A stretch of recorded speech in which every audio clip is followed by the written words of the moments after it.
ان کا ارادہ میں نے بتا دیا ہے، اب یہاں ٹھہرو گے تو پھر کبھی بھی اپنی دنیا میں نہیں جا پاؤ گے، اچھی طرح غور کر لو۔ راجا صاحب کا کیا کہنا ہے؟ انہوں نے فیصلے کا مکمل اختیار تمہیں دے دیا ہے، تمہاری مرضی پر منحصر ہے کہ زندگی بھر یہاں رہو گے یا میرے ساتھ چلو گے۔ عبداللہ سوچ میں ڈوب گیا، شاید وہ فیصلہ نہیں کر پا رہا تھا کہ وسیم جو نہ جانے کب بیدار ہو گیا تھا اس نے لیٹے لیٹے چٹکی لی۔ یہ بھی یاد رکھنا کہ کوئی تمہارے انداز میں وہاں بیٹھا گھڑیاں گن رہا ہے۔ ہاں میں بھی آپ لوگوں کے ساتھ چلوں گا، لیکن ایک بار راجا صاحب سے میں خود بھی پوچھ لوں۔ بالکل جاؤ، وہ تمہارا انتظار کر رہے ہیں۔ عبداللہ کمرے سے نکل گیا۔ میں نے وسیم سے کہا اب تم بھی تیاری کر لو، اگر آج ہم یہاں سے نہیں نکلے تو پھر ساری زندگی یہیں گزارنی پڑے گی۔ پھر میں نے سفیر کی طرف دیکھا، وہ بھی اٹھ کر بیٹھ گیا تھا۔ اس نے مجھے اپنی طرف دیکھتے پا کر پوچھا لیکن یہاں سے نکلا کیسے جائے گا؟ اس کا انتظام کر لیا ہے۔ کیا اسی بہنگم جانور کی پیٹھ پر بیٹھ کر چلنا ہے؟ جی نہیں، اللہ نے 2 پیر دیے ہیں، انہی کے سہارے چلتے ہوئے اپنی دنیا میں جائیں گے۔ اف یار، آتے وقت جتنی پریشانیاں جھیلی ہیں ان سب کو تم نے یاد کرا دیا۔ سفیر نے پیشانی پر ہاتھ مارتے ہوئے کہا تو تم ایک کام کرو، تم یہیں رک جاؤ، میں وہاں پہنچ کر مونا سے کہہ دوں گا کہ وہ حضرت ایک لڑکی کے ساتھ چہل قدمی میں مصروف تھے، میں نے انہیں ڈسٹرب کرنا مناسب نہیں سمجھا۔ پھر تم جانتے ہو نا کیا ہوگا؟ وہ K2 پر جا کر کھڑی ہو جائے گی اور اتنی زور سے آواز دے گی کہ تمام گلیشیئر پھٹ کر وادی کا راستہ دکھا دیں گے، اور وہ وادی میں اترنے کے ساتھ سمیرہ کے ساتھ ساتھ تمام عورتوں کو گولی مار دے گی۔ میں نہیں چاہتا کہ یہاں کی افزائش نسل رک جائے، اس لیے جیسا تم کہو گے ہمیں تیار پاؤ گے۔ اوکے، تو پھر تیاری شروع کر دو۔ یہ کہہ کر میں کمرے سے باہر آ گیا۔ باہر نکل کر میں نے دیکھا کہ ایرٹ، ریبک، ایزرٹ، ایمار اور روبیر وہاں موجود ہیں۔ ان سب کے چہرے ستے ہوئے تھے۔ کیا بات ہے، تم لوگ اس طرح افسردہ کیوں کھڑے ہو؟ روبیر آگے بڑھی اور کسی امربیل کی طرح مجھ سے لپٹ گئی۔ اس نے زور زور سے رونا شروع کر دیا۔ میں نے گھبرا کر پوچھا کیا ہوا، اس طرح کیوں رو رہی ہو؟ ملکہ آریہ کا ایک ہرکارا آیا تھا، اس نے ہر ایک کو یہ خبر سنائی ہے، ہم سب میں جو بھی جہاں تھا دوڑا چلا آیا ہے۔ کون سی خبر؟ اس نے بتایا ہے کہ آپ جا رہے ہیں۔ عقل سے کام لو روبیر، میری دنیا اور ہے، میرا گھر ہے، ماں باپ ہیں، بہن بھائی ہیں، میں ان سب کو چھوڑ کر یہاں کیسے رہ سکتا ہوں؟ اب میری سمجھ میں آیا ہے کہ میرے ساتھی کیوں آئے ہیں۔ دراصل میرے دل میں اپنوں کی یاد جگانے کے لیے ہی برف والے نے ان کو بلایا ہے، تبھی تو برف والے نے اتنی جلدی واپس جانے کا انتظام بھی کر دیا۔ میں نے دانستہ برف والے کا نام لیا تھا کیونکہ مجھے یقین تھا کہ اس کا نام آنے کے بعد کوئی بھی کچھ نہیں بولے گا، اس لیے کہ وہ سب جانتے ہیں کہ اگر برف والے کے کسی کام میں مداخلت کی گئی تو وہ گناہ عظیم ہوگا، انہیں غیب سے سزا ملے گی، اسی لیے وہ کچھ نہ بولے، لیکن ان کی اداسی کم نہ ہوئی۔ میں نے ان سب پر ایک نظر ڈالی اور پھر روبرٹ سے کہا میری ایک بات مانو گی؟ بولے ضرور مانوں گی۔ ایرٹ بہت اچھا لڑکا ہے، اسے اپنا لو۔ ایرٹ نے اپنی جھکی ہوئی نم آنکھیں اٹھا کر روبیر کی طرف دیکھا، اس کی آنکھوں میں امید کی شمع جل اٹھی تھی۔ اسی وقت روبیر نے اسے دیکھا اور 2 قدم آگے بڑھی، پھر اس نے ایرٹ کا ہاتھ تھام لیا۔ روبیر کے اس فیصلے نے مجھے خوش کر دیا۔ میں نے آگے بڑھ کر اس کے سر پہ ہاتھ رکھا۔ ہمارے ہاں اسی طرح سے دعا دی جاتی ہے، تم تعمر خوش رہو، میں تمہیں کبھی نہیں بھول سکوں گا۔ روبیر اب بھی سسک رہی تھی۔ میں نے اس کے آنسو پوچھ کر کہا اب اگر روئی نا تو مجھے چوٹ پہنچے گی۔ میں تو ہوا کا ایک جھونکا تھا جو آیا اور چلا گیا، اب یہ تم لوگوں کی زندگی ہے، اسے ہنسی خوشی گزارو۔ میں جانتا ہوں تم لوگوں کو بھول نہیں پاؤں گا، لیکن مجبوری ہے، اس لیے مجھے جانا ہی ہوگا۔ ان سب کو الوداع کہہ کے میں راجا صاحب کے پاس آیا۔ انہوں نے ایک چیک بک مجھے دے کر کہا یہ میں لے کر آیا تھا، لیکن اب یہ میرے لیے بیکار ہے، اس اکاؤنٹ میں 2 کروڑ سے زائد کی رقم ہے، مجھے امید ہے تم اسے اچھی جگہ خرچ کرو گے۔ تمام پیجز پر سائن کر دی ہیں، تم تھوڑا تھوڑا کر کے نکال لینا، لیکن یہ کام جلد کرنا، ایسا نہ ہو کہ میرے غائب ہونے کی خبر پھیلے اور بینک اکاؤنٹ سیز کر دے۔ میں نے چیک بک لے لی۔ سامرہ نے مجھے 2 قیمتی ہیرے دیے، اسے تم میری طرف سے اپنی دلہن کو دے دینا، اس سے کہنا ایک اجنبی دنیا میں تمہیں یاد کرنے والی کوئی ہے۔ وہ منہ پھیر کر رونے لگی۔ وہ لاکھ بہادر سہی، پوری وادی کی ملکہ سہی، مگر عورت کی اپنی فطرت ہوتی ہے، ذرا سے ٹیس پر بلک اٹھتی ہے۔ میں اسے نظریں ملائے بغیر باہر نکل آیا۔ سفیر وغیرہ تیار ہو کر کھڑے تھے، ہم چاروں اسی غار کی طرف چلنے لگے۔ راستے میں ہم سب خاموش رہے، اگر میں بولنا بھی چاہتا تو بول نہیں پاتا، قدم کہیں اٹھ رہے تھے، ذہن کہیں اور تھا۔ ان معصوم لوگوں کی محبت کا سرمایہ میرے ساتھ تھا، ان سب کے چہرے نظروں میں تھے۔ ان سب کو یاد کرتا ہوا میں اس غار کے نزدیک پہنچ گیا، پھر غار کی جانب اشارہ کر کے کہا یہی وہ راستہ ہے جس سے گزر کر ہمیں اپنی دنیا میں جانا ہے، لیکن کیسے یہ مجھے بھی نہیں پتا۔ وہ سب بھی میرے ساتھ اندر داخل ہو گئے۔ ابھی رات کا پہلا پہر ختم ہوا تھا، برف والے نے کہا تھا کہ پچھلے پہر آنا، ہم آ گئے تھے، اس لیے ان سب کے ساتھ اس غار کے صاف ستھرے فرش پر بیٹھ گئے۔ ہم تو آگے جانے کے لیے آئے ہیں اور تم بیٹھ گئے، یہ بات سمجھ میں نہیں آئی۔ سفیر نے کہا ہمیں آگے جانا ہے اور راستہ یہیں سے ہے، لیکن اس غار میں کہاں ہے یہ مجھے نہیں پتا، اس لیے ہمیں یہاں بیٹھ کر انتظار کرنا ہے۔ کس کا؟ سفیر نے دوسرا سوال کیا۔ عبداللہ اپنی عادت کے مطابق خاموش تھا۔ میں نے عبداللہ کی طرف دیکھتے ہوئے کہا، اب ہمارا مددگار برف والا ہے، اس پراسرار وادی سے نکلنے کا راستہ وہی بتائے گا۔ اس نے کہا تھا کہ رات کے آخری پہر میں آنا، اور ہم بہت پہلے آ گئے ہیں، اس لیے آرام کر لیتے ہیں۔ یہ کہہ کر میں دیوار سے پیٹ لگا کر بیٹھ گیا۔ باقی دوستوں نے بھی فوراً اپنے اپنے تھکے ہوئے جسموں کو زمین پر ڈال دیا۔ پتہ نہیں کیا بات تھی کہ ابھی میں نیند دراز ہوا ہی تھا کہ آنکھیں بند ہونے لگی اور میں سو گیا۔ پتہ نہیں کتنا وقت گزرا تھا کہ مجھے سردی کا احساس ہوا اور میری آنکھ کھل گئی۔ میں نے آنکھیں پٹپٹائیں اور پھر پوری طرح کھول دی۔ سفیر، وسیم اور عبداللہ بے خبر سو رہے تھے، لیکن حیرت کی بات یہ تھی کہ یہ وہ غار نہیں تھا جہاں ہم سوئے تھے۔ یہ غار کسی برفیلے علاقے کا تھا، اس لیے زبردست سردی محسوس ہو رہی تھی۔ ہوا جسم کو چھید رہی تھی۔ غار صاف ستھرا ضرور تھا، لیکن ویسا نہیں تھا جیسا ہم دیکھ آئے تھے۔ حیرت کی ایک اور بات بھی تھی۔ ایک کونے میں کپڑے کا ایک بڑا سا ڈھیر تھا۔ میں اس ڈھیر کی طرف بڑھا۔ نزدیک پہنچتے حیرت دو چند ہو گئی، اس لیے کہ یہ میرے وہ کپڑے تھے جو میں ڈیوڈ شاہ کے ساتھ آتے ہوئے کھو بیٹھا تھا۔ کپڑوں کے نیچے میرا موبائل اور اسلحہ بھی تھا، کچھ اور کپڑے بھی تھے۔ میں نے ان سب کا جائزہ لے کر گرم جیکٹ اور شوز پہن لیے، اسلحہ اور موبائل قبضے میں لیا، پھر جا کر سفیر کو جگایا۔ اٹھتے اس کی حالت بھی میرے جیسی تھی۔ وسیم کو اٹھایا تو وہ بھی حیرت کا اظہار کرنے لگا۔ سرد ہوا کا جھونکا ہے تو میں نے ان سے کہا، اس کونے میں کپڑے ہیں، وہ پہن لو، ورنہ سردی مزاج پوچھنے لگے گی۔ پوچھنے لگے گی؟ وہ تو پوچھ ہی رہی ہے کہ یہاں کیوں آ گئے، اب آ ہی گئے ہو تو سردی کا مقابلہ بھی کرو۔ سفیر نے کہا، کیا مجھے پتھر کا سمجھ لیا؟ میرے کپڑے کہاں ہیں؟ یہ والا کوٹ ادھر بڑھاؤ، یہ تو وہی کوٹ ہے جو جاتے ہوئے ہم پہنے ہوئے تھے۔ وسیم نے کپ کپاتے ہوئے کہا، کپڑے پہن کر باہر کا جائزہ لو، ہمیں دیکھنا ہوگا کہ ہم کہاں ہیں۔ میں نے ان لوگوں سے کہا اور پھر باہر کی سمت بڑھا۔ باہر نکل کر میں نے دیکھا دور دور تک برف کی چادر بچھی ہوئی تھی، حد نگاہ تک برف پوش پہاڑ تھے۔ پھر بھی پتہ نہیں کیوں مجھے یہ علاقہ جانا پہچانا سا لگ رہا تھا۔ ایسی کوئی نشانی نظر نہیں آ رہی تھی جس سے پتہ چلتا کہ یہ علاقہ کون سا ہے، اس لیے کہ برف پوش پہاڑوں پر ہر جگہ ایک سا منظر رہتا ہے۔ ابھی میں کھڑا ادھر ادھر ہی دیکھ رہا تھا کہ سفیر بھی اندر سے نکل کر باہر آ گیا۔ واہ، کیا کہنے تمہارے برف والے کے، کمال کا جادوگر ہے، ایک رات میں ہمیں پاکستان پہنچا دیا۔ تم نے کیسے پہچانا کہ یہ پاکستانی علاقہ ہے؟ یہاں تو ایسی کوئی نشانی بھی نہیں ہے کہ اس سے سمجھ لیا جائے۔ میرا دعویٰ ہے کہ یہ بلتستان کا علاقہ ہے، جاتے وقت ہم اسی راستے سے گئے تھے۔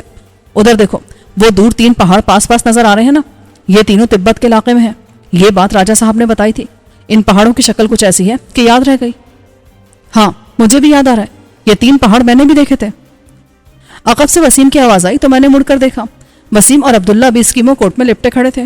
عبداللہ بولا، میرا خیال ہے ہمیں آگے بڑھنا چاہیے، یہاں بیٹھے رہنے سے کوئی فائدہ نہیں۔ عبداللہ کی بات صحیح ہے، سورج نکلنے والا ہے، ہمیں آگے چل دینا چاہیے۔ میں نے عبداللہ کی تائید کی، تو پھر اپنا سامان اٹھا لوں؟ وسیم نے پوچھا۔ سامان کی تلاشی لے لو، میرے خیال میں اس میں رسی، آنکڑے اور ہتھوڑے وغیرہ بھی ہوں گے۔ میں نے کہا تو اس نے سامان کی تلاشی لی۔ واقعی وہ سب چیزیں موجود تھیں جو میں اپنے ساتھ لے کر چلا تھا۔ ڈیوڈ نے وہ چیزیں دی تھیں۔ میں نے سیاہ شیشے کی اینک لگا کر دوسری سفیر کی طرف بڑھا دی۔ جناب، یہ گوگلز تو میرے سامان میں بھی ہونے چاہیے۔ وسیم نے اپنے بیگ کو ٹٹولا، اس میں سے اینک نکال کر پہنتے ہوئے عبداللہ سے بولا، تم بھی اپنے بیگ میں دیکھ لو۔ یہ برف والا ایماندار ثابت ہوا ہے، ہمارے بیگ کی ایک ایک چیز لوٹا دی۔ ہم سمجھ رہے تھے کہ ہمارے بیگ کھو گئے ہیں، لیکن وہ کھوئے نہیں تھے، برف والے نے امانتاً رکھ لیے تھے۔ عبداللہ نے اپنے بیگ سے ضروری چیزیں نکالی، پھر رسی کا گچھا نکال کر بولا، ہم آتے وقت اس رسی سے ایک دوسرے سے منسلک تھے، اب بھی آگے بڑھنے کے لیے اس کا سہارا لینا ضروری ہے۔ تمہاری بات کو نظر انداز نہیں کیا جا سکتا۔ یہاں قدم قدم پر کھائیاں اور غار ہیں جو برف تلے دبے ہوئے ہیں، وزن سے اس میں جمی برف ٹوٹتی ہے تو موت اپنے پنجے بڑھا دیتی ہے۔ میں نے کہا، اب کرنا کیا ہے؟ وسیم نے پوچھا۔ عبداللہ کی بات پر عمل کرنا ہے، آگے بڑھتے ہیں، کوئی نہ کوئی بستی تو مل ہی جائے گی۔ میں نے کہا اور عبداللہ کے ہاتھ سے رسی کا گچھا لے کر ایک سرا اپنی کمر سے باندھا اور اسی سے سفیر نے خود کو منسلک کیا۔ سفیر کے بعد عبداللہ نے اپنی بیلٹ کو رسی سے جوڑ دیا۔ آخر میں وسیم نے خود کو اس رسی سے جوڑا، گویا ہم سب ایک دوسرے سے منسلک ہو گئے تھے۔ سب نے اپنے اپنے ہاتھوں میں کلہاڑی پکڑ لی تھی۔ ہم نے بیگ سے آہنی میخیں بھی نکال لی تھیں۔ ہم سب نے اپنے درمیان 4-4 فٹ کا فاصلہ رکھا تھا۔ اپنے اپنے بیگ سب نے پیٹھ پر لاد لیے تھے۔ اس طرح ہم سب آگے پیچھے سیدھ میں بڑھنے لگے، گویا اس طرح ہمارا نیا سفر شروع ہوا۔ برف نرم اور بھربھری تھی، بوٹ بار بار برف کے ذرات والی زمین میں دھنس رہے تھے۔ ہم سب اسی حالت میں آگے بڑھے۔ سب سے آگے میں تھا، اس لیے زیادہ خطرہ بھی مجھے تھا کہ جگہ جگہ برف تلے گڑھے ہو سکتے تھے، جس پر پیر پڑتی برف کی تہ ٹوٹتی اور میں اس میں دفن ہو سکتا تھا۔ اس لیے ہر قدم پھونک پھونک کر اٹھا رہا تھا۔ ہم نے دور نظر آنے والے 3 پہاڑوں کی چوٹیوں کو نظر میں رکھ کر سفر کا آغاز کیا تھا تاکہ ہم اس کے داہنے جانب بڑھتے رہیں۔ اس طرح ہم پامیر تک پہنچ سکتے تھے، لیکن یہ راستہ اس لیے بھی خطرناک تھا کہ آئس رائڈنگ کا خطرہ بنا ہوا تھا، کسی بھی وقت برف کا طوفان اٹھ سکتا تھا۔ ہم سب آگے پیچھے قطار میں بڑھتے چلے جا رہے تھے کہ ایک جگہ مجھے برف کچھ زیادہ نرم دکھائی دی۔ میں نے جلدی سے قدم آگے بڑھا دیا، ساتھ ساتھ سب کو ہوشیار کیا کہ یہاں کوئی کھائی یا غار کا دہانہ ہے، لیکن دیر ہو چکی تھی۔ سفیر تو پار کر گیا لیکن وسیم لڑکھڑایا۔ ہم کچھ سمجھتے کہ کیا ہوا ہے، اس سے پہلے اس کی کمر میں لگی بیلٹ ٹوٹی، رسی ڈھیلی پڑی اور وہ برف میں دھنستا چلا گیا۔ گرتے ہوئے اس نے چیخ ماری تھی، گو کہ اس کی چیخ اتنی تیز نہیں تھی، پھر بھی سب دہل گئے تھے۔ اس پر ستم یہ کہ رسی بھی روک نہ سکی تھی، کیونکہ جھٹکا لگنے سے وہ رسی تنی تھی اور بیلٹ کا کنڈا نکل گیا تھا۔ شاید اسے صحیح طور پر وسیم نے لگایا نہیں تھا، ورنہ بیلٹ کی پکڑ بہت مضبوط ہوتی ہے۔ جھٹکے سے ہم تینوں ہی لڑکھڑا گئے تھے، مگر فوراً سنبھل گئے۔ میں نے زور سے پکارا، وسیم وسیم، میں یہاں ہوں، محفوظ ہوں، کوئی چوٹ ووٹ بھی نہیں لگی، شاید کوئی غار ہے۔ اس گڑھے میں جھانکنے کے لیے میں نے اوندھے منہ لیٹ جانا مناسب سمجھا اور سینے کے بل رینگتا ہوا اس گڑھے کے قریب پہنچا اور پھر نیچے کی طرف دیکھنے کی کوشش کی۔ وہ گڑھا زیادہ گہرا نہیں تھا، وسیم گڑھے میں کھڑا اوپر کی طرف دیکھ رہا تھا۔ میں رسی پھینک رہا ہوں، تم اس کے سہارے اوپر آنے کی کوشش کرنا۔ یہ کہہ کر میں نے اپنی کمر سے رسی نکال کر دوسروں کو بھی حک نکالنے کا اشارہ کیا۔ سفیر اور عبداللہ نے فوراً تعمیل کی۔ میں نے رسی اندر لٹکائی تھی کہ وسیم بولا، ایک منٹ مجھے دیکھنے دے، یہ غار سیدھا آگے بڑھ رہا ہے، میں ذرا آگے تک کا جائزہ لے لوں۔ یہ کہہ کر وہ سیدھے ہاتھ بڑھا۔ میں نے سفیر کی طرف رخ کیا۔ غار کتنا لمبا ہے وہ یہ دیکھنے کے لیے گیا ہے، اوپر آسمان کی طرف دیکھو۔ سفیر نے میری توجہ مبذول کرائی۔ میں نے سر اٹھا کر دیکھا، شمال کی جانب سے سیاہ بادل اٹھ رہے تھے۔ یہ کوئی اچھی علامت نہیں تھی۔ مجھے یاد آیا کہ جب میں چین کی طرف جانے کے لیے نیپال سے چلا تھا تو بیتو کی محبوبہ نے ایسے ہی بادل دیکھ کر کہا تھا کہ یہ خطرناک بات ہے، ایسے سیاہ بادل آئے تو سمجھ لینا چاہیے کہ کوئی غلط بات ہونے والی ہے، ایسا طوفان آنے والا ہے جو تباہی پھیلاتا ہے، برف کے ذرات ہی نہیں اڑاتا، بڑے بڑے تودے بھی اکھاڑ پھینکتا ہے۔ اسی بات نے مجھے فکر میں ڈال دیا کہ اگر طوفان آ گیا تو کیا ہوگا۔ یہاں ایسی کوئی جگہ بھی نظر نہیں آ رہی تھی جہاں ہم پناہ کی خاطر بیٹھ سکتے۔ اچانک سفیر کی آواز آئی، وہ پوچھ رہا تھا، وسیم کا کوئی جواب آیا؟ بادل گہرے ہو رہے ہیں۔ میں تو خود پریشان ہو گیا ہوں، اس لیے کہ جنہیں تو بادل سمجھ رہا ہے یہ بادل نہیں ہے، یہ برف کے ذرات ہیں اور دور تک اوپر اٹھ رہے ہیں، اس لیے پہاڑ کی چوٹیوں پر سایہ سا آ رہا ہے جس کی وجہ سے وہ سیاہ دکھائی دے رہے ہیں۔ ہمیں جلد از جلد کوئی پناہ گاہ ڈھونڈنی پڑے گی۔ اتنی جلدی تو کوئی اور پناہ گاہ ملنے سے رہی، کیوں نہ ایسا کیا جائے کہ ہم بھی اس غار میں اتر جائیں اور جب طوفان گزر جائے تو باہر نکل آئیں۔ عبداللہ نے مشورہ دیا، اس کی بات غلط نہیں تھی۔ وسیم کے بقول یہ غار سرنگ نما ہے اور دور تک جا رہا ہے، غار کے دہانے سے زمین تک زیادہ فاصلہ بھی نہ تھا، تھوڑی سی کوشش سے ہم باہر نکل سکتے تھے۔ میں نے مڑ کر پیچھے دیکھا، طوفان جس رفتار سے بڑھ رہا تھا یہ اب تب میں ہم تک پہنچ جاتا، اس لیے کہ اب سیاہی معدوم ہو چکی تھی اور ہوا میں اڑتے ذرات صاف نظر آ رہے تھے۔ دیر کرنا مناسب نہیں تھا، اس لیے میں نے غار میں چھلانگ لگا دی۔ اندر گرتے میں نے منہ پر کر کے کہا، اب تم دونوں میں سے کوئی ایک کودے۔ پہلے عبداللہ کودا اور پھر سفیر۔ ہم تینوں نے اس جانب بڑھنا شروع کر دیا جس طرف ایک سرنگ نظر آ رہی تھی۔ میں رہ کر وسیم کو آوازیں بھی دیتا جا رہا تھا لیکن ابھی تک جواب سنائی نہیں دیا تھا۔ 3-4 بار کے بعد اس کی ہلکی سی آواز آئی جیسے وہ کافی دور ہو۔ کہاں؟ میں نے پوچھا۔ سیدھے سیدھے بڑھتے چلے آئے، راستے ٹیڑھے میڑھے ہیں۔ ہم تینوں اسی جانب بڑھتے چلے گئے۔ کافی دور آنے کے بعد احساس ہوا کہ دوسری طرف سے بھی راستہ کھلا ہوا ہے جہاں سے صاف ہوا آ رہی ہے، ورنہ گھٹن کا احساس ہوتا۔ میں نے وسیم کو آواز دی کہ وہ آپ کہاں ہیں۔ ادھر سے جواب آیا کہ میں نے آپ لوگوں کو دیکھ لیا، بس اب آپ آگے بڑھتے چلے آئیں۔ ہم تینوں آواز کی طرف بڑھتے چلے گئے۔ چلتے چلتے عبداللہ نے پوچھا، یہ اتنی لمبی سرنگ بنائی کس نے ہوگی؟ شاید تم بھول رہے ہو کہ یہ پورا علاقہ لائم سٹون یعنی چونے کے پتھر سے بنا ہوا ہے۔ وقت کے ساتھ ساتھ جب یہ سخت ہوا اور کمپریس کے عمل سے گزرا تو ایسے غار وجود میں آ گئے۔ غور سے دیکھو، اس میں ذیلی سرنگیں بھی ہیں اور ہوا بھی پاس ہو رہی ہے، اس کا مطلب ہے اس سرنگ کے کئی چھوٹے بڑے دہانے ہیں۔ اوہ! عبداللہ کے لہجے میں تعجب کا عنصر زیادہ تھا۔ ہم باتیں کرتے ہوئے اس مقام پر پہنچ گئے جہاں وسیم کھڑا غار کی چھت کا جائزہ لے رہا تھا۔ میں نے بھی نظریں اٹھا کر اوپر دیکھا، یہاں سے وہاں تک چھت پر رنگین پتھروں کے بڑے بڑے ڈھیلے چپکے تھے۔ مجھے دیکھ کر اس نے کہا، یہ تو قیمتی پتھر ہے، لاکھوں روپے مالیت کے پتھر صرف اس غار میں ہیں، یقیناً آس پاس کے غاروں میں بھی ایسے ہی پتھر ہوں گے۔ جی ہاں، یہ پورا علاقہ قیمتی پتھروں سے بھرا ہوا ہے۔ چین اور انڈیا تو اپنے اپنے علاقوں سے پتھر اور دیگر معدنیات نکال کر کام میں لا رہے ہیں، ایک ہم ہی ہیں جو اپنی دولت کو نظر انداز کر کے دوسروں سے امداد مانگ رہے ہیں۔ پورا شمالی علاقہ جات، بلوچستان اور پختونخوا قدرتی امداد سے بھرا پڑا، لیکن ہمیں فرصت نہیں کہ ہم کھدائی کریں، بھلے سے چوری سے کوئی لے جا رہا ہو تو کوئی بات نہیں۔ میری بات پر سفیر کھلکھلا اٹھا، خوب، چور کو روکنے کی اجازت نہیں۔ واہ بھائی میاں، ان پتھروں کی فکر چھوڑو اور یہ دیکھو کہ باہر نکلنے کا راستہ کون سا ہے۔ وسیم نے ہنس کر کہا، چلیے آگے۔ وسیم نے کہا، پھر وہ آگے بڑھنے لگا۔ اب ہم سب ساتھ ساتھ چل رہے تھے۔ دائیں بائیں بھی سرنگ مڑ رہی تھی، لیکن ادھر اس لیے نہیں جا رہے تھے کہ ادھر سے تازہ ہوا نہیں آ رہی تھی۔ پھر جب کچھ آگے بڑھے تو سرنگ کا دہانہ نظر آیا۔ ہم تیزی سے دہانے پر پہنچے، باہر جھانکا تو ادھر بھی وہی منظر تھا، دور تک برف زار، کہیں کوئی آبادی نہیں تھی، لیکن ایک فرق نظر آیا، کافی فاصلے پر پیڑوں کے کچھ جھنڈ تھے۔ درختوں کو دیکھ کر میں نے کہا، ہو سکتا ادھر آبادی ہو۔ لیکن ابھی تک یہ اندازہ نہیں ہوا ہے کہ ہم پاکستانی حدود میں ہیں، تبت یا انڈیا میں ہیں. کہیں ایسا نہ ہو آبادی میں پہنچتے ہی کوئی نیا فساد کھڑا ہو جائے. عبداللہ نے خدشہ ظاہر کیا. اب جو ہوگا دیکھا جائے گا، ہمیں آگے تو بڑھنا ہی ہے. ابھی ہم باتیں کر ہی رہے تھے کہ جس پہاڑ کے سرنگ نما غار میں ہم کھڑے تھے اس کے پیچھے سے برف کے ذرات سیلاب کی صورت میں امنڈ امنڈ کر گرنے لگے. وہ طوفان جس کے آثار ہم نے دیکھے تھے وہ آ چکا تھا. ہم اللہ کا شکر ادا کر رہے تھے کہ اس نے ہمیں بروقت محفوظ رکھا. اگر ہم اس غار میں نہ آتے تو اس طوفان کا شکار ہو چکے ہوتے، یعنی زندہ برف میں دفن ہو چکے ہوتے. کافی دیر تک آئس سلائڈنگ ہوتی رہی اور ہم سب اس غار میں بیٹھے قدرت کی کارسازی دیکھتے رہے. ہوا کے تھپیڑے چہروں سے ٹکرا رہے تھے. کبھی کبھی تو ہوا کے ساتھ برف کا کوئی چھوٹا ٹکڑا بھی اڑ کر اندر آ جاتا جو چہرے سے ایسے ٹکراتا جیسے کوئی بڑی سی کنکری ٹکرائی ہو. طوفان تو آدھے گھنٹے میں گزر گیا، لیکن ہم اس ڈر سے باہر نہیں نکلے کہ کہیں آئس سلائڈنگ شروع نہ ہو جائے. جب کافی دیر انتظار کر لیا اور کسی چٹان کے پھسلنے کی آواز نہ آئی اور نہ ہی دکھائی دی تو ہم ڈرتے ڈرتے باہر نکلے. ہر طرف ایک گمبھیر خاموشی طاری تھی.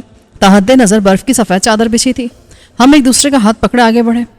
بڑھنے سے پہلے ہم دوبارہ ایک رسی سے منسلک ہو گئے تھے، مگر اس بار سب نے اپنی اپنی بیلٹ کو کھینچ کر چیک کر لیا تھا تاکہ اگر کوئی حادثہ پیش آئے تو دوسرا اس کا سہارا بن جائے. پورا میدان بھربھری ریت جیسا ہو رہا تھا. برف کے ذرات میں پاؤں دھس رہے تھے. ہم سب بغیر کسی نشانے منزل کے آگے بڑھتے رہے. وہ 3 چوٹیاں جنہیں دیکھ کر کہا گیا تھا کہ وہ تبت میں واقع ہیں اس سے بائیں طرف بڑھ رہے تھے. اس طرح ہم پاکستانی علاقے کے قریب ہو جاتے. کچھ آگے بڑھے تو ہمیں وہی پیڑوں کے جھنڈ نظر آئے جس طرف ہم نے جانے کا سوچا تھا. ہم وہی بڑھنے لگے. پہلے ہم نے اندازہ لگایا تھا کہ وہ جھنڈ 2-2.5 کلومیٹر کے فاصلے پر ہوں گے، مگر جلدی احساس ہو گیا کہ ہمارا اندازہ بالکل غلط ہے. اس جھنڈ تک پہنچتے پہنچتے آدھا پہر گزر گیا تھا. بالآخر کسی نہ کسی طرح ہم وہاں تک پہنچ ہی گئے. جھنڈ میں داخل ہوتے خوشگوار احساس ہوا، اس لیے کہ جھنڈ کے درمیان ایک عارضی جھونپڑی نظر آئی جو شاید شکاریوں کے تیار کرتا تھی. ہم سب اس جھونپڑی میں داخل ہو گئے. حیرت انگیز بات یہ تھی کہ اس جھونپڑی میں کچھ خوراک بھی موجود تھی. ہم نے رات کے بعد سے کچھ نہیں کھایا تھا. عبداللہ نے ادھر ادھر تلاش کے بعد چکماق پتھر بھی ڈھونڈ لیے تھے. اس نے ان کو رگڑ کر آگ جلا لی. باہر کے سرد ترین موسم کے بعد آگ کی حدت نے بہت مزہ دیا. ایک طرف کچھ سوکھے ہوئے پھل تھے اور اناج کی کچھ مقدار. گوشت کے دھوپ میں سکھائے ہوئے کچھ پارچے بھی تھے، مگر ہم نے گوشت کو ہاتھ نہ لگایا کہ پتہ نہیں کس جانور کا گوشت ہو.